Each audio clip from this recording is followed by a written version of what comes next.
Welcome to my YouTube channel Jakkula JVT. ఈరోజు నేను మాట్లాడుతున్న విషయం ఏంటంటే, సోషల్ మీడియాలో రోజా గారి ప్రెస్ మీట్. పాపం రోజా గారు చాలా రోజుల తర్వాత బయటకు వచ్చారు. ఓటమి బాధలోంచి బయటకు వచ్చేసి చాలా చక్కని వివరణ ఇచ్చారు ఈ ఎలక్షన్స్ గురించి. వైసీపీ పార్టీలో ఉన్నటువంటి నాయకులకు ఉన్నటువంటి పరిజ్ఞానం ఏ పార్టీది అన్నది ఈ యొక్క రోజా గారి ప్రెస్ మీట్ చూస్తే అర్థమైపోయింది. వారు మాట్లాడుతూ, రోజా గారు మాట్లాడుతూ, తెలంగాణలో 40% ఓటింగ్ వచ్చినటువంటి కాంగ్రెస్ పార్టీ రేవంత్ రెడ్డి గారు సీఎం అయ్యారు. మోడీ గారు 40% ఓటింగ్ వచ్చినటువంటి మోడీ గారు సీఎం అయ్యారు. ఆంధ్రప్రదేశ్లో 40% ఓటింగ్ వచ్చినటువంటి జగన్మోహన్ రెడ్డి సీఎం ఎందుకు కాలేదు, ఏదో జరిగింది అని చెప్పేసి మాట్లాడుతున్నారు. వీరిది అవివేకం అనాలో, అమాయకత్వం అనాలో, అసలు ఏమాత్రం పరిజ్ఞానం లేనటువంటి నాయకుల్ని ఎన్నుకొని రాష్ట్ర ప్రజలు ఈ దౌర్భాగ్యం ఏందనుకోవాలో అర్థం కాదు.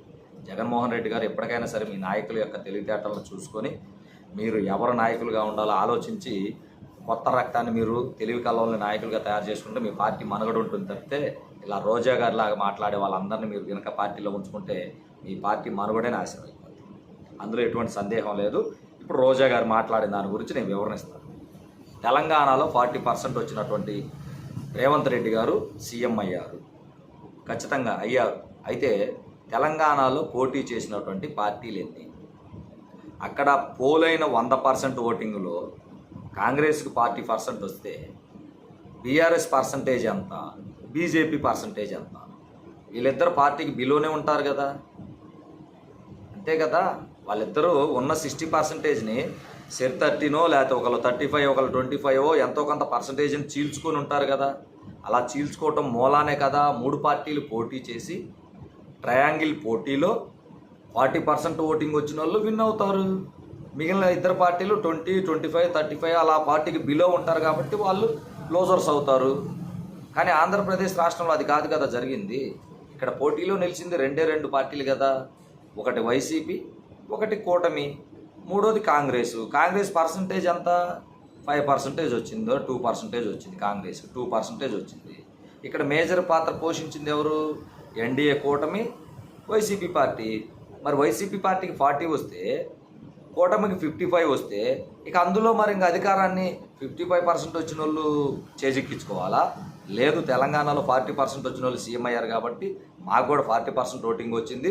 11 సీట్లతో మాకు సంబంధం లేదు, మాకు ఓటింగే ముఖ్యం కాబట్టి మళ్ళీ మేము పోటీ చేసిన నియోజకవర్గాల్లో మమ్మల్ని ఎమ్మెల్యేలుగా మీరు అంగీకరించేసి మళ్ళీ మా రాజ్యాధికారం మాకు ఇచ్చేయండి. ప్రజలు ఓట్లు వేసినా సరే ప్రజల ఓట్లతో మాకు సంబంధం లేదు, ఖచ్చితంగా మాకు 40% వచ్చింది, మేమే సీఎం, మేమే మంత్రులు, మేమే ఎమ్మెల్యే. ఇదే రోజా గారు మీరు మాట్లాడుతున్న మాట. మినిస్టర్గా చేశారు, 2 సార్లు ఎమ్మెల్యేగా చేసామంటున్నారు, ఎంతో సుదీర్ఘ రాజకీయ ప్రయాణం అని చెప్తున్నారు, చాలా తెలివికలవలం అంటున్నారు. ఇవే మీ తెలివితేటలు? జగన్మోహన్ రెడ్డి గారికి మళ్ళీ వివరిస్తున్నాం. ఎలాంటి సబ్జెక్టు లేని వ్యక్తులు, మాట్లాడటం తెలియని వ్యక్తులు, అసలు ఏం మాట్లాడుతున్నారో వాళ్ళకే తెలియక ప్రజలను అయోమయ స్థితిలో తీసుకెళ్లేటటువంటి వ్యక్తుల్ని మీరు ఇంకా నాయకులుగా కొనసాగిస్తే వైసీపీకి ఇప్పుడు 11 వచ్చినాయి, ఈసారి అవి కూడా రాని పరిస్థితుల్లోకి వెళ్ళిపోయే ప్రమాదం ఉంటుంది. కాబట్టి ఎప్పటికైనా 5 సంవత్సరాల సమయం ఉంది. ఎవరైతే ప్రజా సంక్షేమం కోరతారో, ఎవరైతే ప్రజల పక్షాన పోరాడతారో, ఎవరైతే అక్రమ మైనింగులు, అక్రమ దోపిడీలు కాకుండా ప్రజా సమస్యల కోసమే నిలబడతారో అటువంటి తెలివి కల యువతని మళ్ళీ మీ పార్టీలో చేర్చుకోండి. రాబోయే రోజుల్లో మీ పార్టీ కనీసం 29లోనో లేకపోతే 34లోనో అధికారంలోకి వచ్చే అవకాశం ఉంటుంది. కానీ ఇలా రోజా గారు లాంటి అవివేకులు, తెలివి తక్కువ వాళ్ళు మీ పార్టీలో చాలామంది ఉన్నారు. వాళ్ళందరినీ పెట్టుకొని మీరు ఇలానే కొనసాగిస్తే రాబోయే రోజుల్లో వైసీపీ పార్టీ అనేది భూస్థాపనం అవుతుంది. కాబట్టి తప్పనిసరిగా జగన్మోహన్ రెడ్డి గారికి ఒక వెల్ విషర్గా చెప్తున్నాను, ఇప్పటికైనా మీరు ఆలోచించుకోండి. వైసీపీ పార్టీ శ్రేణులందరూ రాష్ట్రంలో 2 పార్టీలు బలంగా ఉంటేనే రాష్ట్రం అభివృద్ధి చెందుద్ది, ప్రజలు సుఖ సంతోషాలతో ఉంటారు. దానికోసమన్నా సరే, రాష్ట్రంలో ఉన్న ప్రజల కోసమైనా సరే, మీరు అధికారం కోసం కాకపోయినా ప్రజల కోసమైనా సరే ఒక సరైన మళ్ళీ నాయకత్వాన్ని, కొత్త నాయకత్వాన్ని తయారు చేసుకోవాల్సిన అవసరం జగన్మోహన్ రెడ్డి గారికి ఉందని ఈ వీడియో ముఖంగా తెలియజేసుకుంటూ, నా వీడియో కనుక నచ్చితే నా యూట్యూబ్ ఛానల్ సబ్స్క్రైబ్ చేయండి. వైసీపీ శ్రేణులు కనుక ఇది బాధ అనిపిస్తే అందులో ఉన్నటువంటి సారాంశాన్ని తీసుకోండి తప్పితే దయచేసి నన్నైతే మీ ట్రోలింగ్లోకి లాగి తిట్టకండి. నేను అంత సున్నితసుకుని, నేను మీ ట్రోలింగ్ తట్టుకునే అంత కెపాసిటీ నాకు లేదు. మరీ వేడుకుంటున్నా.